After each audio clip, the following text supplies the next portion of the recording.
listening to She Speaks Talk Radio, where women's words are changing the world.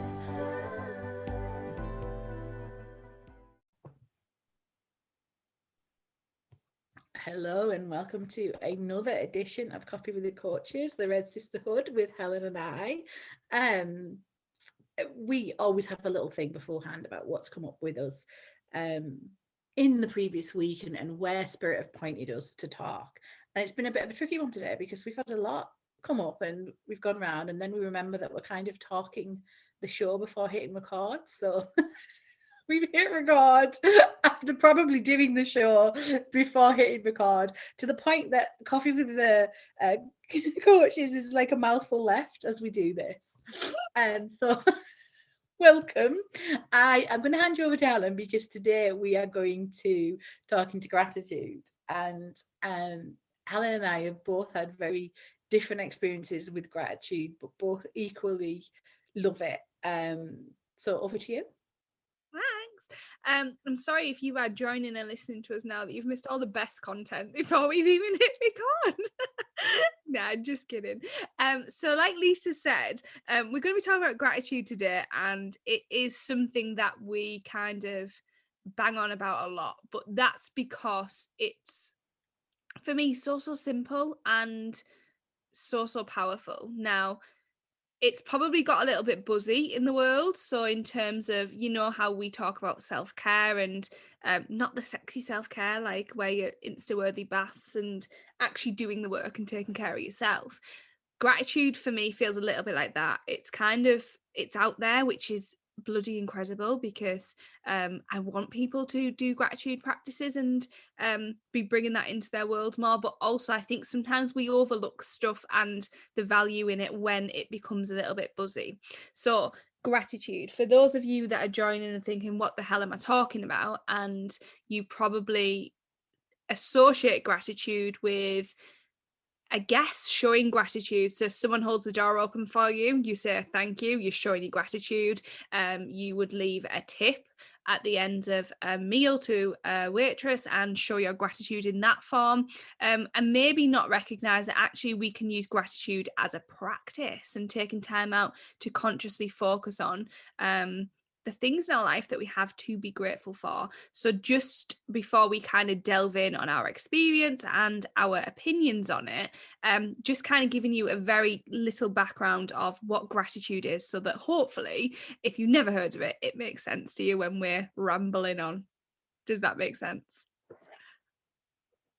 Absolute sense. I'm just laughing because obviously, as we're talking about gratitude, my phone has pinged. For anyone that has certain photo apps, it will tell you that what you were doing a year ago today, and a goddess little picture just popped up. Oh, that's me. Of Helen and I and my mini munchkin being in the woods. And owning a business is really hard. Anybody that is an entrepreneur in any kind will tell you how difficult it is, but also how unbelievably amazing it is. And for Helen and I to have been able to just go for a walk in the forest in what would have been a work day for both of us had we been in the 9 to 5 is a gorgeous reminder of being grateful for those moments. I feel a little bit emotional.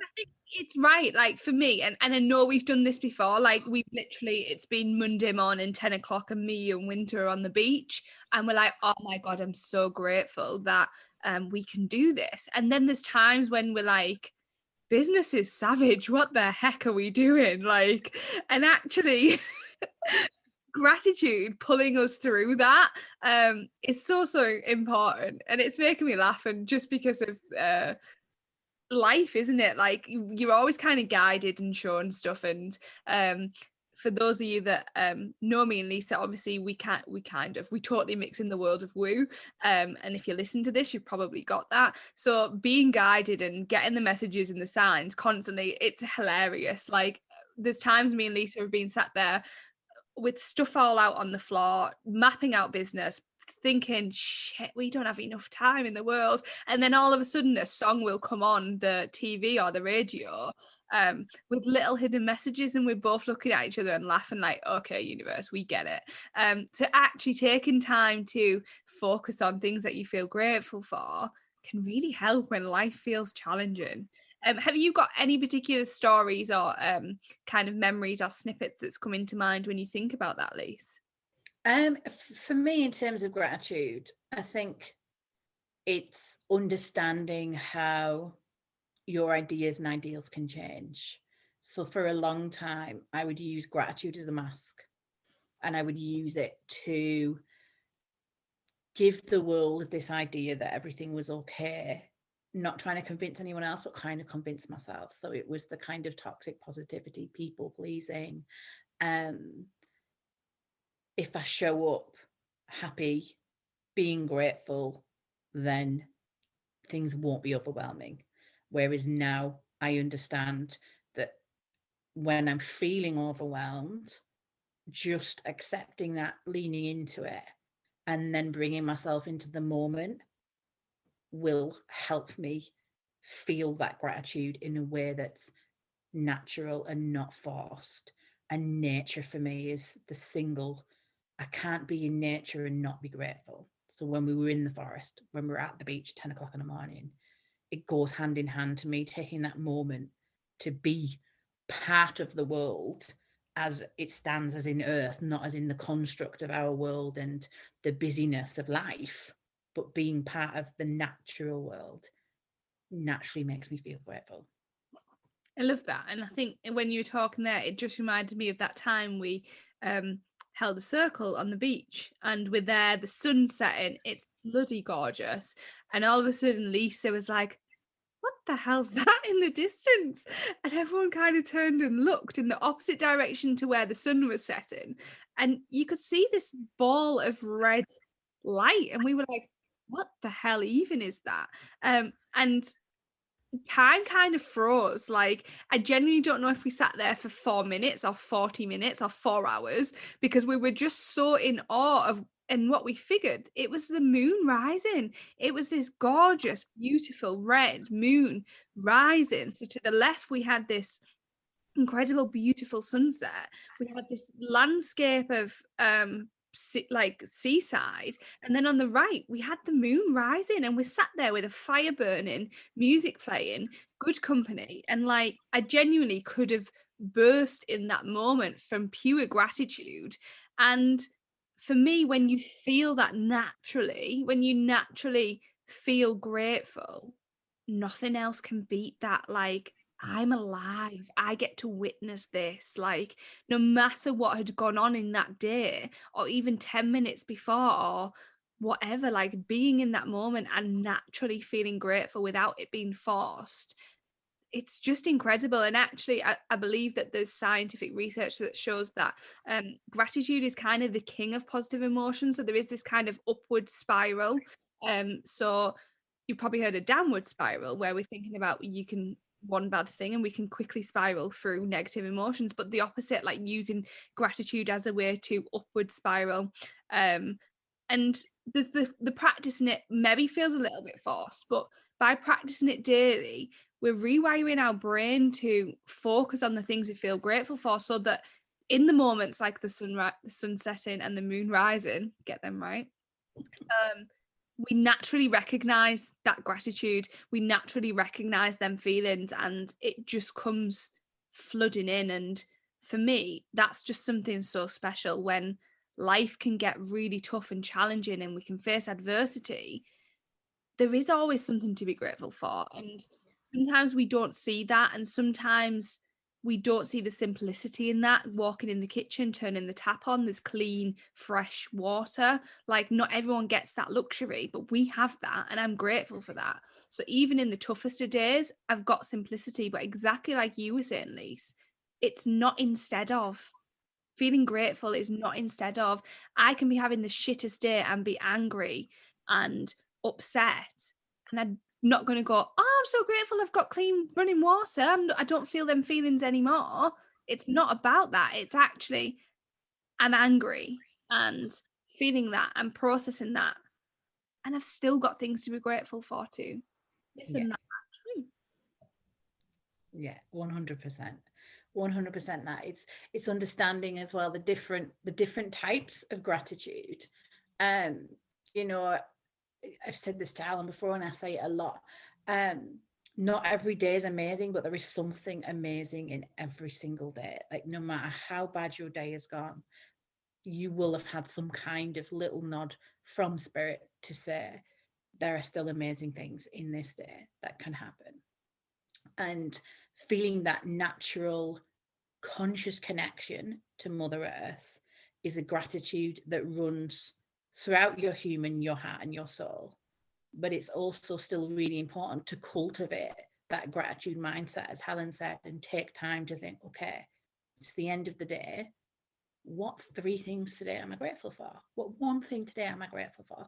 What has been that amazing thing in my day today? And that's equally as important, because it is shifting that mindset and bringing in those endorphins. Because when we feel something, when we have a memory or we put our attention on something that feels good, our body responds to that. So we feel good in that moment, even if the rest of the day has gone a bit peak tongue. What even is peak tongue? Wrong. It must be Cockney rhyming. It must be, yes, peak tongue wrong, yeah. I didn't even know I knew that until it came out of my mouth. I surprise myself sometimes. Anyway, back to gratitude. I think that and there is lots of scientific, this is where my inner science geek comes out when we talk about stuff like this, and it is on a total like spectrum, is that if you are total embedded in woo woo, yes, like you will get nods from spirit, and yes, the universe will give you signs of wonderfulness and things to be grateful for. But equally, if you're not quite there yet, this is science. This is the science of happiness, and it's backed, isn't it? And I think that there is lots of research that genuinely shows just taking the time out to reflect on them 3 good things at the end of the day, like Lisa said, like no matter what's gone on, like if you can get into the habit of being like, even though today was shit, and instead of going to bed in a bit of a stinker, and then sleeping on that, how can I find something that was good today? Maybe it's never even 3. Maybe you can't find 3 good things in one day. Like sometimes it's like, what 1 thing can I find? You know what? I'm still freaking alive. I've got oxygen in my lungs and I'm here. Even if it's just that, even if it's just the simplicity, and put your hand on your heart and feel that. Feel your heart beating. And sometimes it's just reminding yourself, I'm here. I'm okay in this moment and I'm here. Yeah.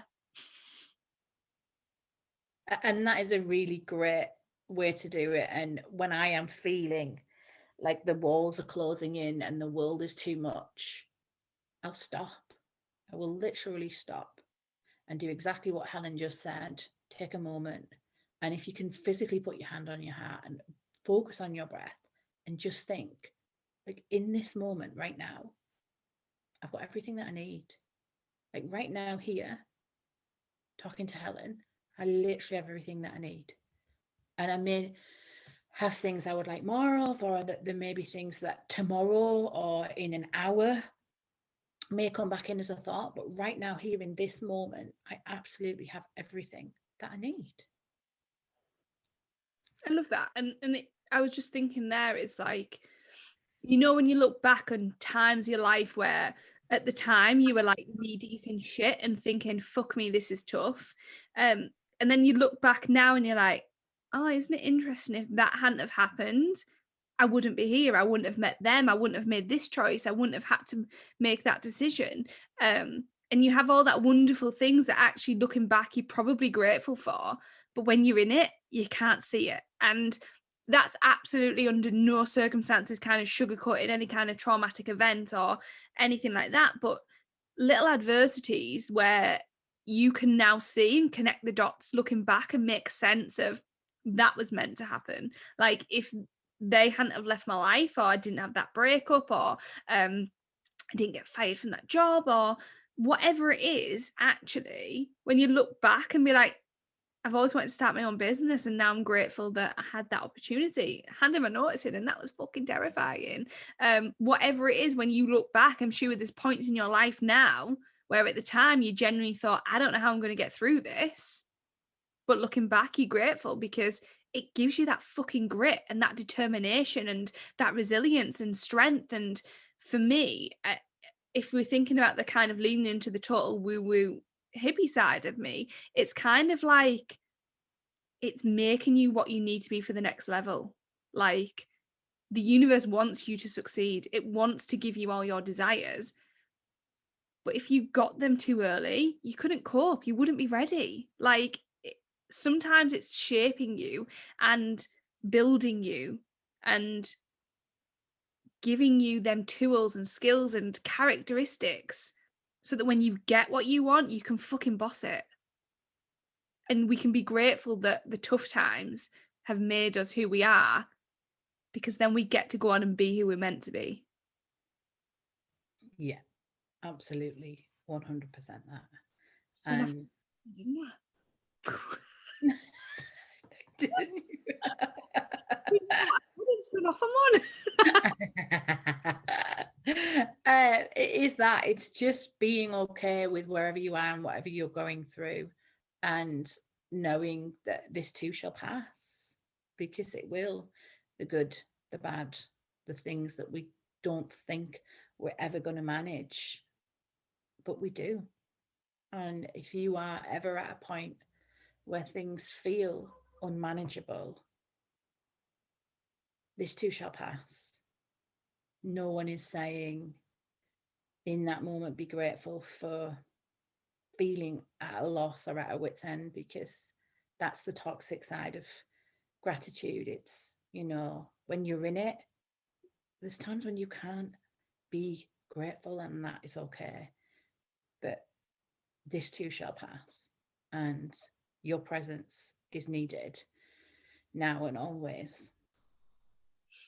And I think the toxic positivity thing is so important that we discuss that. And obviously me and you, Lisa, are happy to have them uncomfortable conversations and approach stuff that you kind of see in the world, and it's through no fault of anybody's apart from a lack of understanding and awareness that, I guess, how we see things, because I would have been that person. Like, I'm not afraid to hold my hands up that at some point I was the positive vibes only, and now I'm all vibes only. Like, let's go. Whatever you're feeling, experiencing, I'm holding space for you. I'm not just going to welcome people in because they're positive.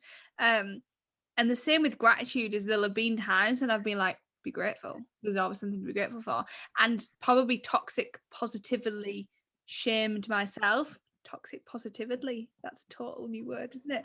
Shamed myself into being like, some people have it worse, like I should be grateful. And that's bullshit. Like, the one thing we can guarantee in life is fucking adversity and change and challenges, and we all experience trauma, big traumas, little traumas, and it's fucking insulting to sit there and think in the middle of a trauma, hey, but I've got things to be grateful for.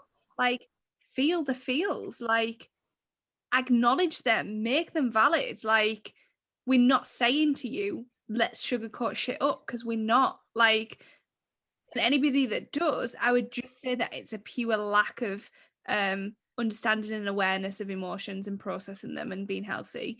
But it can be quite toxic, and we're not here to replace other emotions with gratitude. It's always this and that. Even if I'm happy and joyful, I'm grateful too. Does that make sense? Yeah, absolutely. And it's, a lot of it comes down to childhood and how we've been conditioned to behave. So my learned behavior was not to show emotion, because if you show emotion, it's not safe. So show up as that happy, smiley person, no matter what, to your own detriment. And sometimes it takes big things to make you realize how deep that is. So I knew that was a pain point for me. I worked on that for years and years and years. And as Helen, well, I always say, it doesn't go away. Most of the people that are in our group, so I've done any work with Helen and I, know that I lost my son 17 minutes after he was born. And 2 weeks after that, I went back into work because I'd gone through what someone to work that wanted me to come in, and I'd put my feelings aside for theirs. And I'd gone into work to show everybody that I was okay, and then I thought they would leave me alone. And I went in and I just went into this role that I'd played my entire life of shut down a part of myself and play the role of Lisa that's always positive, Lisa that can be grateful in any moment. And for 3 days afterwards, I couldn't even get out of bed because my body and my mind and the universe had gone, this isn't right. And I'd done loads of work on that, not being overly positive, not trying to put other people's needs before my own, but it's always going to come back. And you can't make yourself feel bad. But that was another layer for me to deal with, another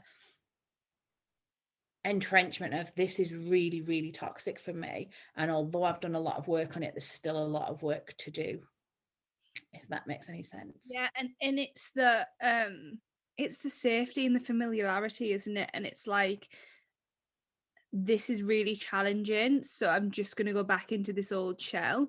And often it's an unconscious thing, isn't it? It's kind of like, you know what, I'm just going to slip back to here, this dark wet cave, because it feels familiar and it's feels like a comfort zone, even though we know that it's not. But we're just human, and the one thing that you will always hear me and Lisa say probably a million times over on these bloody things is like, we're human. We're not here to tell you that we're some kind of healed guru expert. Like, we're here to share our fucking the good, the bad and the ugly, and let you see that it's safe for you to do that too. So thanks for sharing that, Lisa. And I think that that's it. It's kind of like all of the stuff, we've got to just honor it all. And gratitude is incredible. There's so much linked to how it can support your mental health and well-being, but it's not instead of. It's never instead of feeling the actual feels, because that's unhealthy too. There's no point replacing a positive habit with no point replacing something unhealthy with something that's supposed to be helpful. Yeah, absolutely that. And we are always being watched by other people, and you shouldn't adapt your behavior for other people ever. But imagine if you show up as yourself in all of your emotions, and that's showing other people that's okay. So as you're aware, Helen and I do loads of different trainings, and at the weekend doing children's wellbeing training, our whole thing is to be a champion of children's wellbeing.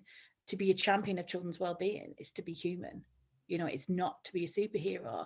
And I said to them on the training, your children need to see you be a human, not be superhuman, not be super mom, super dad, super anything. They need to see you be a human being in all of your good points, in all of the uncomfortable points, in all of you. Because when we make mistakes, we're modeling to them how we deal with it afterwards. We don't need more people in the world showing up as superheroes. We need more people showing up as humans so that we can learn and grow with each other. And allow each other to know it's safe to be human too. We don't have to put on a positive mask and smile regardless of what's going on. It's okay and safe to feel all the feelings. That's normal, that's healthy, and that's the right thing. But yeah, I think that kind of pulls us to the end of our coffee with the coaches with no coffee because we've drank it all. In this particular moment, I do need more tea. You joining and listening to me and Lisa. And if you want to hear more of us, head over to our group, What We Can Do For You, or can follow us at the Red Sisterhood. And I'm sure we'd love to see you, and we'd be grateful